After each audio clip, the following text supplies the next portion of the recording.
Hi, my name's David Odell with Odell Complete Concrete. I'm going to show you a basic patio setup here and reinforcement. Here's your steel reinforcement, 3/8 rebar, approximately 2-foot centers, and we have 4 inches deep.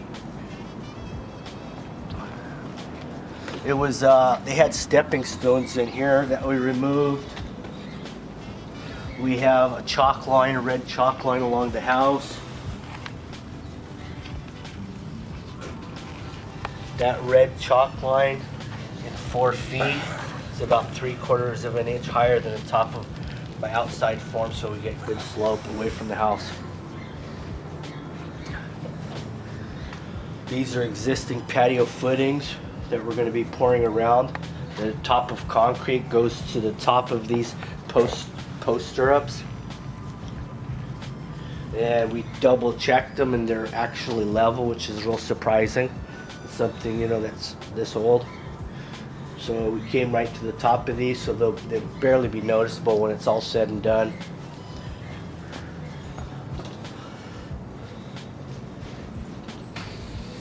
We have approximately 2 inches slope from the house to the outside form where there's going to be a new planter bed there.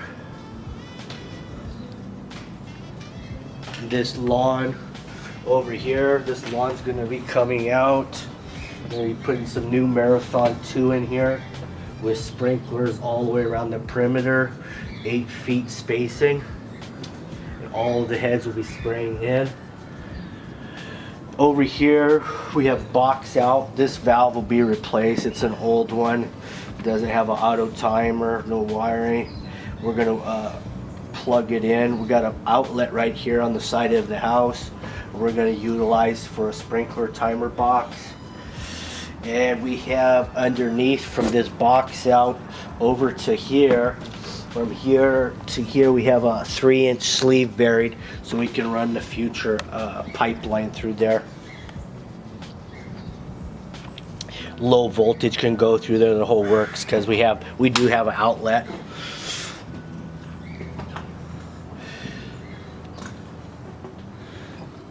Stay tuned for our concrete pour tomorrow, and you'll see that basic pouring techniques and the tools that you'll need for tomorrow. Got it all set up, as you can see. It's approximately 4 inches deep. Now we're gonna blow this hose clear and get the concrete flowing through it. Just put a little water in there to start with. I'm going to use these post stirrups for my screed pin, which came in real handy. I didn't have to put any extra stakes in or elevations because these post stirrups are right on the money, which is rare.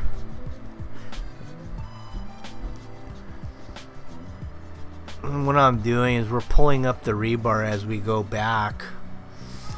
You can use dobies to do this, to lift all this rebar up, but in 4 inches deep concrete, dobies seem to be a little bit too big, so I just pull it up, because that way I know that the rebar won't get too close to the surface, because if it gets too close to the surface, moisture gets into that rebar, that steel, and then it starts to rust.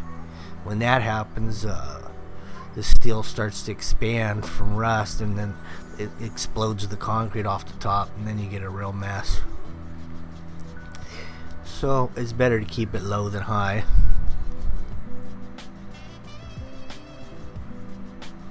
Also, what I did when this truck arrived on the job site, I dumped in some fiber mesh, which is little strands of fiber that gets mixed all through the concrete. Another type of reinforcement, a secondary reinforcement, mostly just for shrinkage cracks and stuff like that. The steel is more for structural stuff. So the concrete could still crack even with steel in it and fiber, but what happens is the steel holds the cracks together so they don't start going up and down and getting wider. Comes in real handy, especially because there's a lot of earthquakes in this particular area. so the steel's gonna kind of hold together when there is an earthquake to some degree.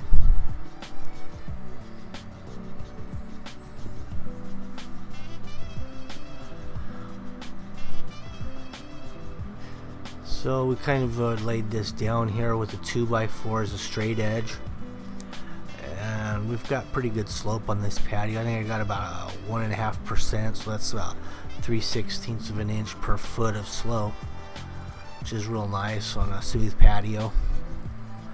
If you're gonna go with stamped concrete or some kind of specialty concrete with lots of joints and stuff in it, you may want a little bit more slope than that even.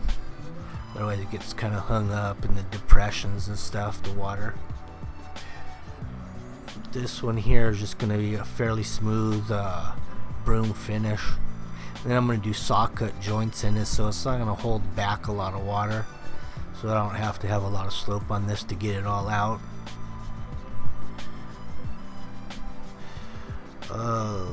You really want to avoid standing water, because standing water causes a lot of damage to concrete, or anything for that matter.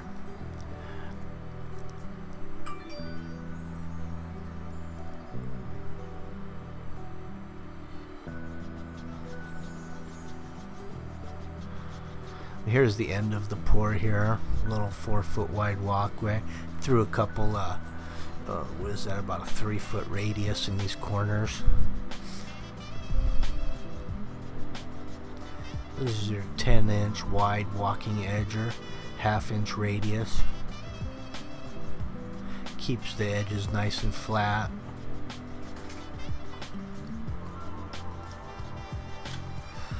Nice thing about the 10-inch or the 12-inch wide edger is you can use it as a guideline for a decorative band if you'd like, and leave a smooth edge and different finishes in the middle. In this case, it's going to be all broom finish, real simple. Now this is big blue here, and I've got a rocker arm on it, so I can probably go out, 36 feet or so and still pull it back by swiveling the head. It's got some good weight to it also.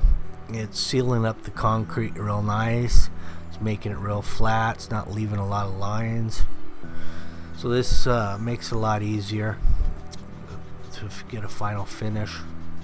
Run this baby over it one time, let it get harder, and then we'll do possibly a funny trowel after this, and then we'll hit it by hand for our final off some slider boards.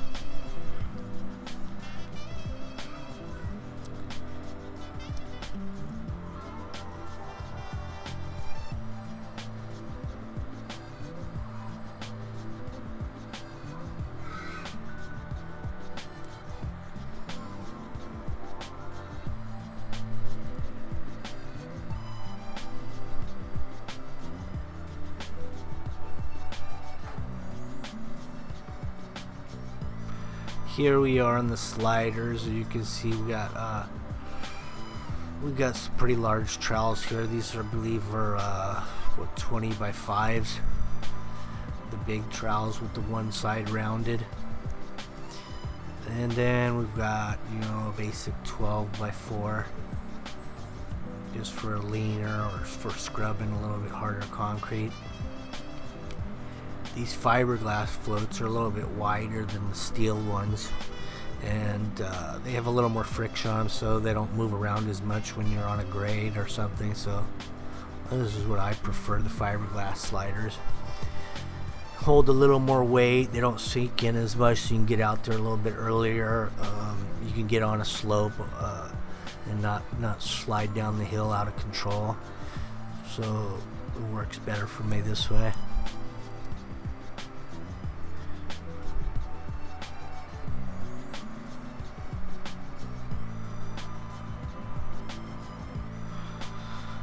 That's me right here on the sliders now. I put a joint off of that little box I had kind of on an angle there. Just go from the shortest 2 points is where concrete normally cracks, so kind of try to figure it out where it's going to crack, and it cracks off of corners and it cracks the shortest points.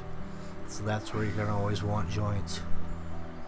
Shortest points and off of all corners to start with, and then you just split up the rest into about 10-12 foot sections or smaller. Here's your broom. It's a combination of horsehair and nylon. The nylon helps keep the horsehair stand straight, and if you had a pure horsehair, the bristles have a tendency to just kind of lay down.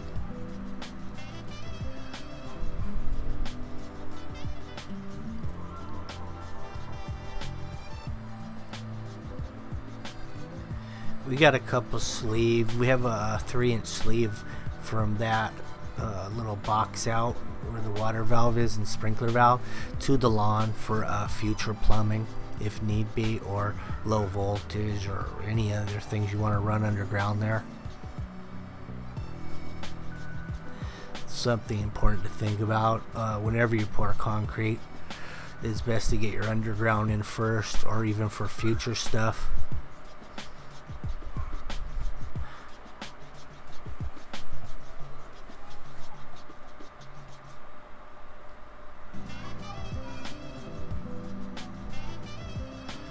This is all it takes. Once you get it smooth, just drag your broom across it and you have your final finish.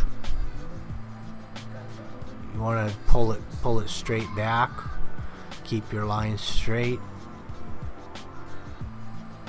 Unless you want to do something decorative, you can wiggle the broom around and give it kind of a swirl pattern with your broom.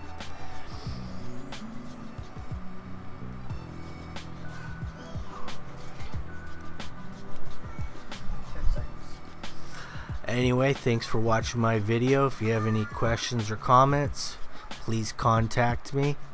Thank you very much. Bye.